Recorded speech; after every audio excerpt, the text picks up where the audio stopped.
चार कष्ट स्थिति पे सबको भोगना पड़ता है। इवन देवी देवताओं को भी ये चार कष्ट भोगना पड़ता है।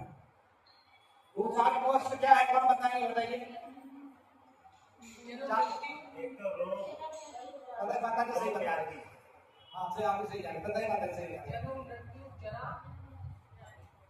जरा भी आती सही सही सही पता नहीं काम में बहुत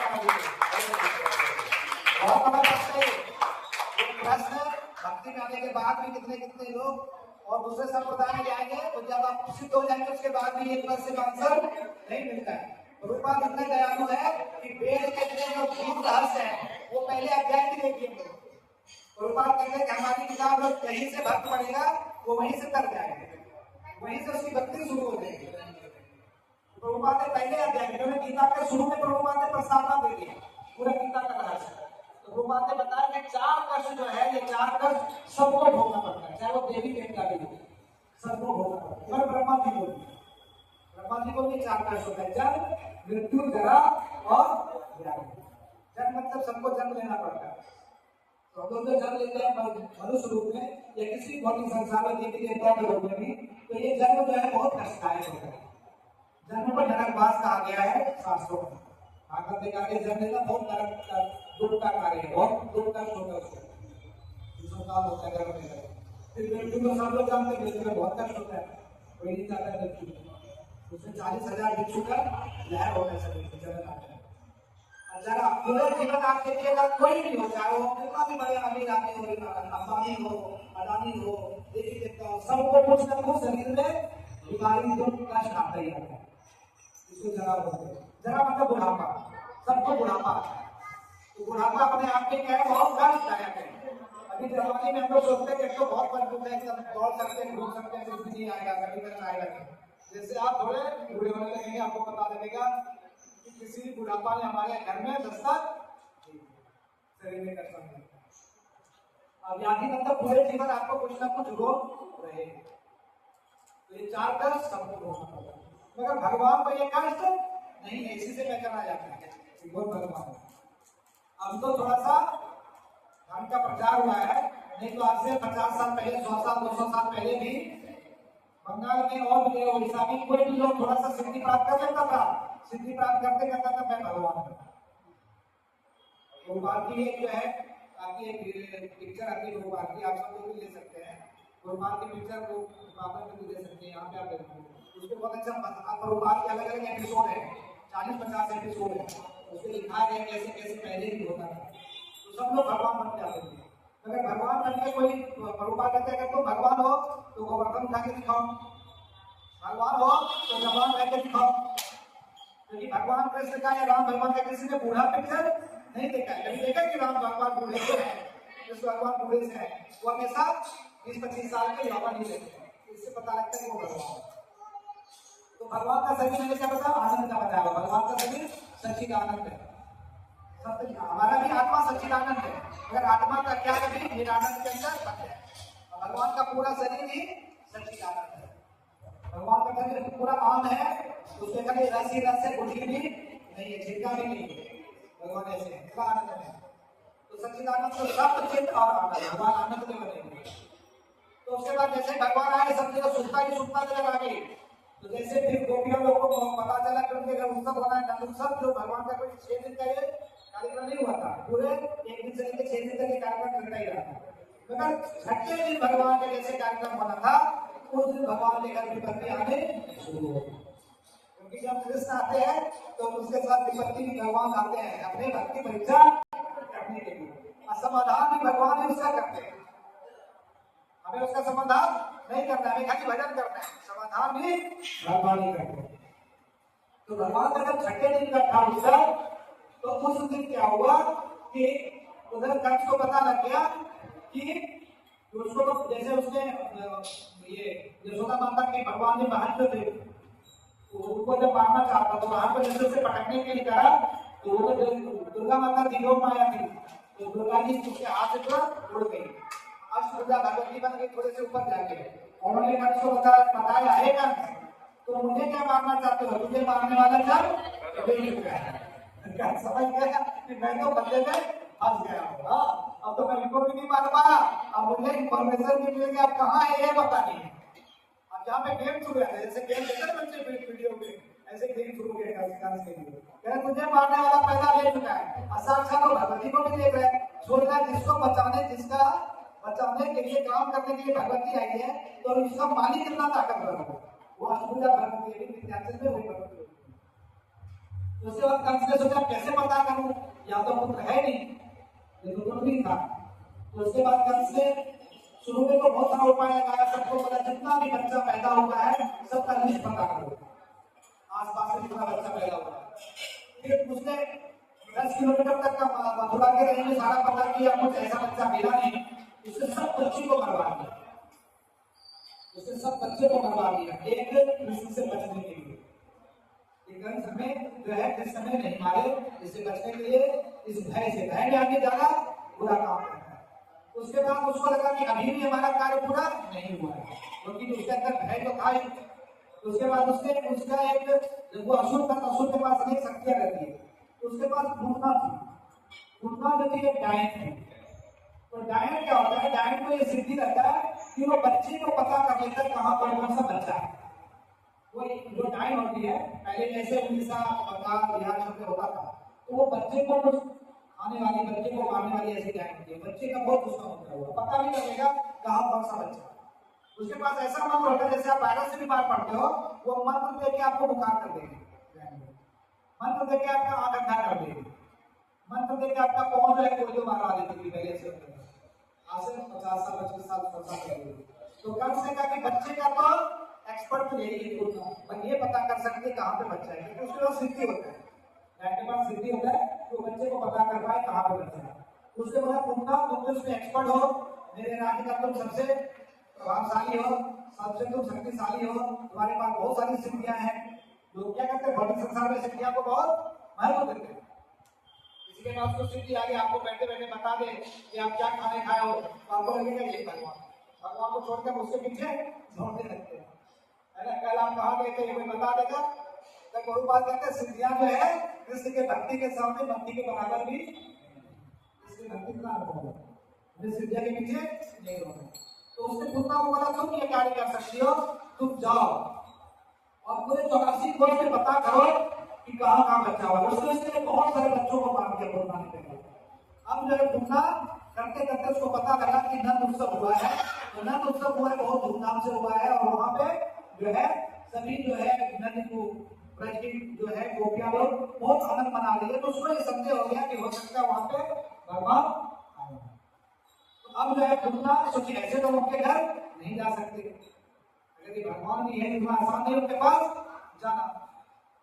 तो उसके बाद जो पुतना पूरा सज धज के, बहुत सजी धजी, क्योंकि उसके पास तो स्थितियां होती है, वो चेहरा बदल सकती है, पूरा सज धज के, पुतना एकदम से सज धज के जैसे लगा था कोई देवी है, लक्ष्मी जी के साथ बहुत सज धज के वो जो है नंद महाराज के महल में आ गई। नंद महाराज के महल में आई तो उन्होंने पूछा कि क्या उत्सव हो रहा है, तो सबने बताया कि नंद महाराज के यहाँ लल्ला हुआ, जैसे बोलते पहले आनंद हुआ, मायरी बोलते बैठा हुआ आनंद हुआ। तो समझ गए यहाँ पे कुछ तो हमारा दाल रहेगा, यहाँ पे हो सकता है वही जो कृष्ण बताई है वो ये विष्णु यहाँ पे रहता है। उसके अंदर से भय भी हो रहा है, क्योंकि विष्णु के सामने जाना, विष्णु को शांत करना, क्योंकि कृष्ण से बड़ा छली कोई नहीं है, कृष्ण से बड़ा चोर कोई नहीं है, सोलह का है। तो वो समझ लेती मैं तो फंस जाऊंगी, क्योंकि वो पूरा बहुत अच्छा रूप बनाई। और सोची ऐसे में अगर बोलूं कि बच्चा मुझे बोल दे तो कोई भी नहीं देगा, अच्छा बोल में दे भी देगा बच्चा, तो सबके सामने मैं इसे कुछ नहीं कर सकता। तो वो इतना सुंदर बन के पहले महल में घुसी, तो सब चल ही रहा था, तो सब लोग सोचे कि कोई ये भी देखता है। जितनी गोपी थी, गोपी लोग तो बहुत क्या होती है, भावुक होती है, उनको बहुत दूसरों से क्या होता है, वो जल्दी विश्वास कर लेते हैं। जब आप अगर विद्या बन जाओ, उनको कुछ मांगोगे तो तुरंत कहेंगे आइए हमारे घर के साथ। लेकिन हम लोग क्या करते हैं, पहले नाम पूछते हैं, आधार कार्ड दिखाओ, ये दिखाओ, वो दिखाओ, 10 बार पूछते हैं, फिर झूठ बोलते हैं घर में कोई नहीं, वो आपको फट लेके जाएंगे, आइए हमारे घर आपके साथ रहेंगे। तो गोपिया ने देखा इतना सुंदर है, वो सोची कोई लक्ष्मी है, साक्षात लक्ष्मी आई है। बस उसके बाद वो धीरे धीरे करके उनका अभी भी जो भगवान का महल है, अभी आप जाएंगे गोकुल तो वहां पे 84 खंबा है। अभी आप लोग गोकुल हम लोग करेंगे यात्रा, ये गोकुल का है भगवान ने शुरू करे थे गोकुल का, बाद में भगवान वहां से फिर आ जाते हैं इधर वृंदावन के यहाँ पे अभी नंद गांव है, फिर राधा रानी का गांव है, ये सब गांव इधर है बरसाना वृंदावन के बीच में। ये गोकुल का भी है, गोकुल अभी भी बहुत सुंदर है, लोग जाते हैं तो वहाँ पे अभी भी आपको बहुत तोड़ना दिखेगा, बहुत सारा पेड़ पौधे फूल अभी भी बहुत है, अलग अलग पक्षियाँ दिखेगी, तो अभी भी वहाँ पे यमुना बहुत अच्छी है, बहुत भरा हुआ है। फिर भगवान का वो वाला जो लीला है गाय के फूल वाला जो है वो वहीं पे पड़ता है। तो बस इतना सुंदर महल था, अभी भी 84 खंबा भगवान का जो महल है उसका अभी भी 84 खंबा है, वो जाते दर्शन किया था तो बहुत बड़ी बड़ी खंबा है। सोचिए कितना भगवान का महल उस समय कहते थे 4-5 किलोमीटर का महल था, आधा थे वो 4-5 किलोमीटर का महल था, अभी भी 84 खंबा जो है इसके आधा किलोमीटर में। तो वो एक एक महल करके धीरे धीरे करके जहाँ पे भगवान थे, जहाँ पे भगवान पाले में सो रहे थे, भगवान भी अंदर जहाँ भी थे, भगवान भी सोच रहे थे, तैयारी कर रहे थे कि आए मेरे पास किसी तरह, भगवान ने इनका सारा व्यवस्था कर दिया था।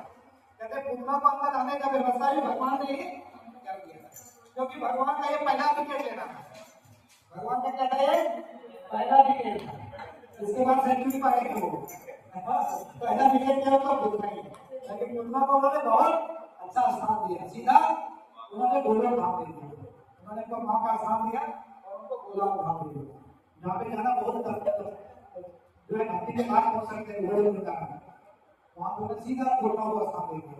मैं भगवान को दिखाना भी था, मैं आया हूँ, मैंने अपना काम शुरू कर दिया, कोई पहले प्लेटफॉर्म बना है, अंदर आने का भी सारा व्यवस्था भगवान ने कर दिया था, तो पूर्णा धीरे धीरे करके आ गई, जैसे आई तो भगवान ने अपना हाथ बंद कर दिया, कहते भगवान और बात यहाँ पे लिखते हैं 3 तरफ बताते हैं भक्त उसमें, तो थोड़ी बात लिखते हैं कि भगवान किसी अशुभ को देखना नहीं चाहते, क्योंकि भगवान अगर उसको एक बार देख लेते तो वो शुभ हो जाती, वो पवित्र हो जाती, फिर वो ऐसा कार्य नहीं करते।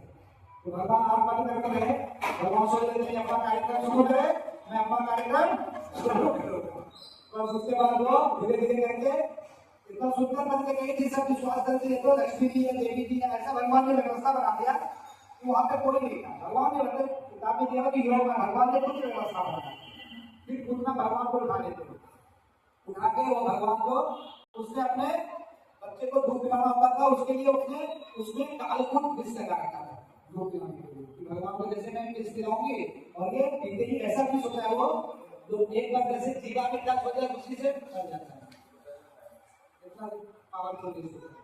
तो वो कालकुट विष लगा के रखी हुई थी, उसने उठा लिया, भगवान अभी भी आप बंद करते हैं, भगवान मुस्कुरा रहे हैं, ये कार्यक्रम शुरू करे, मैं अपना कार्यक्रम शुरू करूँ, बस उठा के धीरे धीरे लेके दूसरे रूम में गई, अब जैसे उसने दूध पिलाना शुरू किया, भगवान ने उसका ऐसा दूध पिया, ऐसा दूध पिया, ऐसा दूध पिया, उसका प्राण तक भगवान छूट गया, वो कह रहे कि मुझे छोड़ो, हे गोविंद, हे कृष्ण, भगवान का नाम जपने लगी, हे गोविंद, हे कृष्ण, हे विष्णु, में बचाओ, मुझे छोड़ो, भगवान छोड़ो, मगर भगवान कृष्ण जिसको पकड़ते उसको छोड़ते नहीं, भक्ति में भी भगवान का निर्माण आपको पकड़ देंगे तो छोड़ेंगे नहीं, तो आनंद का भगवान की भगवान कृष्ण की, उसका क्वेश्चन भगवान ने जैसे दूध पी लिया, अब तो वो राक्षसी थी, तो जैसे वो भूख बन के आई थी, अब क्या है कि भूख उसका खत्म हो गया, भगवान ने प्राण ले लिया, तो वो अपने रूप में आ गए, किसी भी राक्षस का वध होने के बाद वो अपने रूप में आ गए, तो अपने रूप में जब आ गई तो कहते हैं कि 7 कोस की,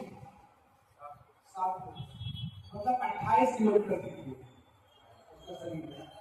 और वो 28 किलोमीटर, भगवान ऐसे बात करते थे ना, भगवान ऐसा करते थे कि अपने ऊपर कोई वो नहीं देते थे, कृष्ण ने ये काम किया ये नहीं देते थे, ऐसा वो बहुत बना देते, सब सोचता था धोखे में ही मर गया, ऐसा लगता था कृष्ण ने कुछ किया होगा, धोखे में मर गया, भगवान अपनी बाबाई नहीं देते, भक्ति भगवान हमेशा भक्त है, ऐसा वहां करवाते, तो इतना धाम से गिरी, इतना जोर से गिरी कि पूरा ब्रज में आवाज हो गया, बहुत तेज आवाज हो गया, बहुत तेज आवाज हो गया, और भगवान ने चूंकि उसे मारा था उसके दुख पान करके, तो अब क्या था, उसका शरीर शुद्ध हो गया, शरीर तो उसका राक्षसी का शरीर आ गया, मगर अब उसके शरीर से सुगंध निकल रहा था, चंदन का सुगंध निकल रहा था, अब पूरे जो था वृंदावन, पूरे ब्रज था उसके सुगंध से भर गया, इस तरह से भगवान कृष्ण, भगवान जिसको अपनाते हैं, चाहे पापी हो या दुराचारी हो, अगर पापी है, कलयुग के लिए पापी है, अगर कृष्ण का अपना ले तो भगवान हम सबको शुद्ध कर देंगे, भगवान फिर अपने हाथ में जब लेते हैं तो छोड़ते नहीं,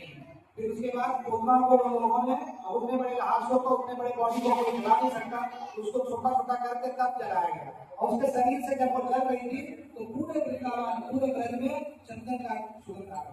बोले आनंद निकट भगवान की, शक्तिशाली भगवान की, परमपति भगवान कृष्ण की, गौर प्रेमानंद की। इस तरह से छठी के उसका पे भगवान के घर प्रॉब्लम भी शुरू हो गया।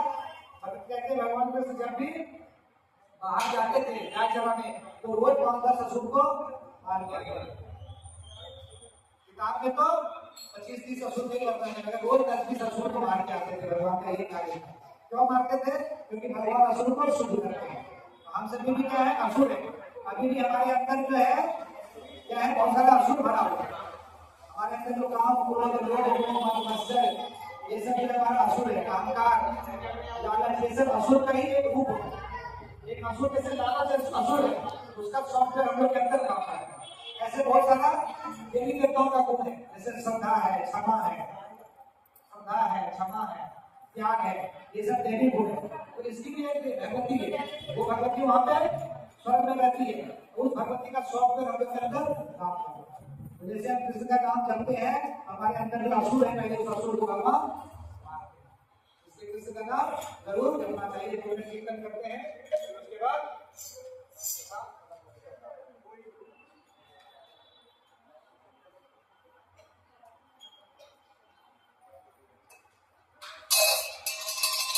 आनंद आया। कथा में अच्छा लगा।